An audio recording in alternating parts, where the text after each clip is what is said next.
हमारे बीच में मौजूद हैं कटनी शहर के समाज सेवी त्यागी जी महाराज के संस्थान से जुड़े हैं श्रीमान प्रकाश भोमिया जी।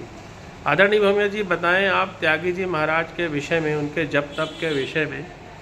वर्तमान में जैसा कि त्यागी जी महाराज ने बताया कि अभी तक वो 3 लाख बच्चों को कलम बांट चुके हैं, कलम के माध्यम से बच्चों में जागृति ला रहे हैं।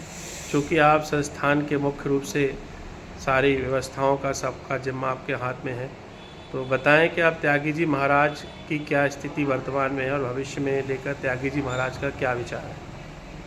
देखिए, मैं आपको बताना चाहूँगा कि त्यागी जी महाराज एक ऐसे हमारे संत हैं जो विलायत कला के पास उन्होंने एक आश्रम बनाया हुआ है। और इनकी मैं बताना चाहूँगा, जैसा कि आपने क्वेश्चन किया कि इन्होंने पेन बांट रहे हैं, पेन बांटने के पीछे क्या इनका मुख्य ध्येय है वो भी मैं आपको बताऊंगा। लेकिन उसको पूर्व बता दूं, त्यागी जी परम तपस्वी हैं। परम तपस्वी मैं उनको इसलिए कहता हूँ कि ऐसे संत बहुत ही विरले ही होंगे जिन्होंने सब कुछ त्याग करके, ये ग्रस्त संत हैं और सब कुछ त्याग करके एक अपनी खुद की निजी भूमि पर इन्होंने एक अपना आश्रम खोला 2 एकड़ में।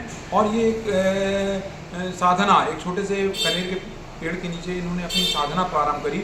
और ये जब प्रारंभ में रहे तो मैं आपको बताना चाहूँगा कि ये नवरात्रा में तो बिल्कुल निर्जल रहते ही हैं, उपवास करते हैं, व्रत करते हैं अपना। लेकिन इसके साथ भी 3 साल इन्होंने बिगर कुछ खाए, मतलब बिगर कुछ खाए से आशय मेरा ये कि केवल ये चना और मूंगफली थोड़ी सी लेते रहे, फिर कुछ समय नारियल में रहे। तो इनकी तप साधना बड़ी कठिन है। अभी हाल में मैं आपको बताना चाहूँगा कि इन्होंने अभी ये नवरात्रा, जो चैत्र नवरात्र थी, उस चैत्र नवरात्रा में इन्होंने इतना कठिन तप किया। इसके पूर्व भी उन्होंने तप किए हैं, साधना की है और अपने व्रत किए हैं। लेकिन इस बार का जो व्रत था वो इतना कठिन था कि 18 दिन केवल हवा में जीवित रहे।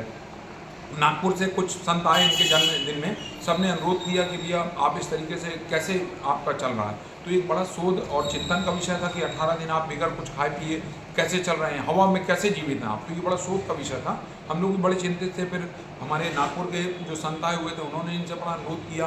फिर उसके बाद हम लोग जो जुड़े हुए थे उनके आश्रम से, तो जो यहाँ के अनुयायी थे उन्होंने बहुत इनसे निवेदन किया कि देखिए इस तरीके का व्रत कठिन है। और देखिए हम लोग कहीं ना कहीं आपके शुभचिंतक हैं, तो हम चाहते हैं कि इस व्रत को आप कहीं ना कहीं, इस अनुष्ठान को जो आपने संकल्प लिया, इसे यहीं पर पूरा करके आप कहीं ना कहीं जल या जो आपको ठीक लगता हो वो आप लेना चालू करें। तो वो मेरे को ऐसा लगता है लगभग 18 दिन में के बाद इन्होंने जल लेना चालू किया और 20-21 दिन में फिर इन्होंने कहीं ना कहीं अपने संकल्प को वहाँ पूरा करके फिर अपने को जो इनकी इच्छा का अनुरूप था वो चालू किया। तो इनका इतना कठिन व्रत है।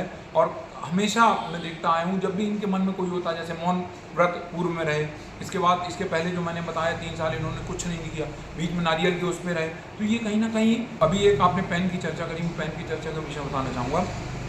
पेन सिर्फ इनका उद्देश्य बांटने का, पेन एक बहुत सरल और सस्ता उपहार है और ये किसी से अपेक्षा नहीं रखते मैं किसी से मुझे कुछ मिले। ये तो प्रयास करते हैं कि यदि किसी ने कुछ दिया है तो मैं कैसे बच्चों के बीच में बांट दूँ। इसी क्रम में वो बच्चों को वहाँ पर अच्छे संस्कार देने के लिए सुबह शाम बच्चों को इकट्ठा करते हैं। इकट्ठा के बच्चे स्वयं आते हैं, तो उनको कहीं ना कहीं ये जो अपने हिसाब से बनता है उन्हें उनको निःशुल्क रूप से खिचड़ी बनाना है, कभी खीर बनाना है, या जो भी इनके पास उपलब्ध रहता है वो सब बच्चों को खिलाते रहते। बच्चे आएँ, अच्छे बने, संस्कारशील बने, शिक्षा के क्षेत्र में आगे आएँ। सबको कहीं ना कहीं प्रयास करते रहते हैं कि बच्चे अच्छे समाज में शिक्षा संस्कार पाके इस देश के लिए काम करें। अभी पेन की बात करी, मैं 1 मिनट में और पेन की बात बताना चाहूँगा। पेन कलम की ताकत बता रहा है कि ये इनका अपना सोच है, कलम की ताकत। आज मोबाइल के युग में कलम से लिखना या पढ़ाई का बिल्कुल एक जो पैटर्न है वो ख़त्म होता जा रहा है। ये लोगों को पेन देकर ये कहना चाहते हैं कि विचारों की ताकत आप पेन से कर सकते हो। पेन वो चीज़ है जिससे अपने विचारों को आप लिखें, और विचारों को कहीं ना कहीं आप लिख करके जब करेंगे तो महसूस होगा और आप भी उस अपनी बात को अपने पेन और विचारों से पहुंचा सकते हो। तो पेन उस चीज़ का है कि आप कहीं ना कहीं अपने इस कलम से अच्छी चीज़ लिखें। समाज में जो चीज़ आप भेजेंगे वो कहीं ना कहीं आपके भी लिए और दूसरों के लिए भी प्रेरणा स्रोत होगी। इस तरीके से हमारी त्यागी जी महाराज का हमेशा संकल्प और समाज के लिए काम रहता। वो हमेशा समाज और देश हित के लिए काम करते रहते, अच्छा समाज बने, बच्चों को अच्छे संस्कार मिले, ऐसा उनका प्रयास है। धन्यवाद।